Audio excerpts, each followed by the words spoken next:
Hello guys, good evening. আজকে কিন্তু কোনো রান্না বান্নার ভিডিও না, একটা মিনি ব্লগ শেয়ার করতে চলে এলাম তোমাদের সাথে। লাস্ট সানডে আমি, আমার হাজবেন্ড আর আমার ননদের হাজবেন্ড চারজনে একটু বেরিয়েছিলাম বিকালের দিকে। শরতের আকাশ দেখেই বোঝা যাচ্ছে পুজো এসে গেল। আর সব থেকে বেশি অ্যাট্রাক্ট করে হচ্ছে এই কাশফুল। রাস্তায় যেতে যেতে সাইডে দেখছি এরকম কাশফুল হয়ে রয়েছে, দেখে আর লোভ সামলাতে পারলাম না। গাড়ি থামিয়ে আমি আর আমার ননদ দুজনকে ঠেলে ইমোশনাল ব্ল্যাকমেল করে পাঠিয়ে দিলাম কাশফুল তোলার জন্য। আর এই মজার দৃশ্যটা ভাবলাম যে একটু ক্যামেরাবন্দি করে রাখি।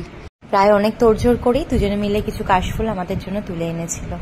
যেদিকেই তাকাচ্ছি সেদিকেই এই সাদা আর সবুজের মেলা মনটাকে খুব খুশি করে দেয়। তাই সুযোগ পেলেই ছুটির দিনগুলোতে আমরা এই কল্যাণী হাইওয়ে থেকে চলে আসি। আমরা চাকদার সাইডে চলে এসেছিলাম, সন্ধ্যা নেমে গেল। তো আমার ননদরা যখনই এই দিকটায় আসে, এই চপের দোকানটা থেকে ওরা প্রায় খায়, তো আমাদেরকেও এখানে নিয়ে আসলো। এত টেস্টি প্রত্যেকটা চপ যে সত্যি কথা বলতে কলকাতায় কিন্তু এরকম চপ এখন আমরা পাই না।